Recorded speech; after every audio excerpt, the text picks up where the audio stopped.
2025-yil yakunidagi eng shov-shuvli voqealardan biri. Andijon shahridagi Prezident maktabining bitiruvchisi SAT imtihonlaridan eng yuqori natijani qayd etdi. 1600 ball. Bu matematika, ingliz tili yoki mantiqni bilish darajasigina emas. Bu o'zini yengish san'ati hamdir. Bugunga qadar andijonlik o'quvchilar tomonidan mazkur imtihonda 100% natija qayd etilmagan edi. Muxtorjon viloyatda birinchilardan bo'lib turibdi.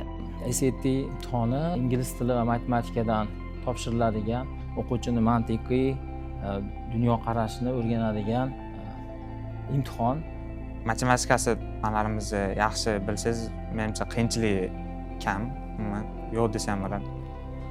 Lekin ingliz tilida inglizlarda o'ziga ham qiyin. Xo'sh, o'zi SAT imtihonlari va unda eng yuqori ball to'plash o'quvchi uchun qanday imkoniyatlarni beradi? Bu dunyodagi 4000-5000 dan ortiq universitetlarga kirish imkoniyatini beradi. Shu bilan birga bu asosan bakalavriat yo'nalishiga grantlar yutishni ta'minlab beradi. SAT haqida o'zi 8-sinfda eshitganman. Mana shu Prezident maktabiga kelib, bir 11-sinf o'quvchimiz 1500 ball olganda, shundan boshlab o'zi qanaqa ekan deb qiziqqanman. Matematikasi osonga o'xshab tuyulgan aslida ham. Keyin ingliz tili baribir qiyin bo'ldi. Olib ko'rganimda 1070 ekan oldim. Birinchi o'zim praktik qilib, o'zim tayyorgarlik qilib topshirgandim. Keyin shu 9-sinfda, 10-sinfda tayyorgarlik ko'rganman. Ko'pincha o'zim bilan onlayn har xil kitoblar o'qib va shu endi 11-sinfda ikkinchi marta topshirishim o'tdi dekabrda. Mo'ydin Muxtorjon juda ham katta natijani 1600 natijani qo'lga kiritdi. Ha, bu ballar bir kunda yig'ilmadi. U tongga ulangan tunlar, qayta-qayta o'qilgan kitoblar, o'chirilgan telefon va yoqilgan orzular ortidan keldi. Bu yutuq faqat bir o'quvchining emas, bu Prezident maktablarining, ustozlar va ishonchning mevasi deyish mumkin. Mana shu natijani qo'lga kiritishim uchun 3 yil vaqt ketdi. Imtihon topshirayotganingizda qaysi savollar sizga qiyinchilik tug'dirdi? Xo'p. Ingliz tilining birinchi qismi oson bo'ladi. Endi oson emas, endi o'zingiz tayyorlangan bo'lsangiz, ancha oson bo'ladi. Shuning uchun uncha qiynalmadim birinchi qismida. Keyin ikkinchi qismida agar birinchi qismini yaxshi ishlagan bo'lsangiz, ikkinchi qismini qiyinroq variantini qo'yib berishadi sizga. Shunaqa test o'zi shunaqa usulda tuzilgan bo'ladi. Va qiyinroq bo'lganligi uchun ham albatta qiyin bo'lgan anchalik. Birta savollar bor.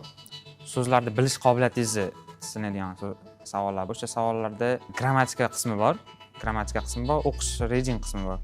Grammatika qismini oson ishlaganman. Grammatika qismi o'zi osonroq bo'ladi. Shuning uchun uni tez ishlaganim uchun reading qismiga ko'proq vaqtim oshib qolgan.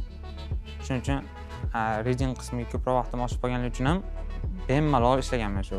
O'zi reading eng qiyin qismi o'zi shu readingga bog'liq bo'lgan qismlar bo'ladi SAT'da.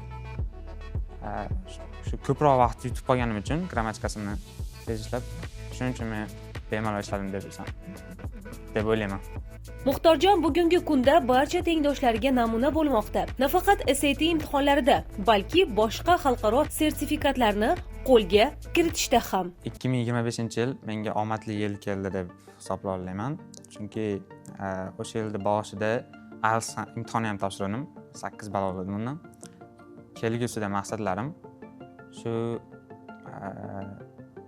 chet eldagi nufuzli universitetlarga to'liq grant bilan kirish. Endi hozir hujjatlarni Harvard, Oxford shunga o'xshash katta dunyodagi eng top universitetlarga hujjatlarni topshirdi. Asosiy maqsadim UPenn universitetiga kirish. Ushbu oliygohda men informatika, ya'ni computer science yo'nalishida o'qimoqchiman va o'qishni bitirib O'zbekistonga qaytib, bu sohani rivojlantirishga hissa qo'shmoqchiman. Bu natijani qo'lga kiritgandan keyin Muxtorjonga uni orqasidan ergashuvchi o'quvchilar ham yana ham ko'paydi. Bunga biz ham o'sha 1600 ballni qo'lga kiritamiz. Dunyodagi eng katta oliy o'quv yurtlariga kirish niyati, ishonch paydo bo'ldi. Biz ham qo'limizdan kelar ekan degan shunaqangi natijalarni olamiz. Adashmasam, hozir mana 11-sinf bor, ikkita va jami 24 nafar o'quvchi tahsil oladi. Vaholanki, ularning hammasida hozir xalqaro sertifikatlar bor. Oldingi topshirgan o'quvchilarimiz 1530, 1540 ballarni qo'lga kiritishgandi. Endi 1600 ballni qo'lga kiritganini eshitgandan keyin boshqa tengdoshlar ham biz ham shunaqangi natijani qo'lga kiritamiz deb qayta topshirishga yana ham tayyorgarlik ko'rishyapti. Ayni paytda ushbu maktabda 168 nafar o'quvchi tahsil olmoqda va ularning 24 nafari bitiruvchilarni tashkil etadi. Ya'ni 11-sinf o'quvchilari bugunga qadar SAT va IELTS imtihonlaridan yuqori natijalarni qo'lga kiritib ulgurdi. Bu esa maqsadlar sari tashlangan dadil qadamdir.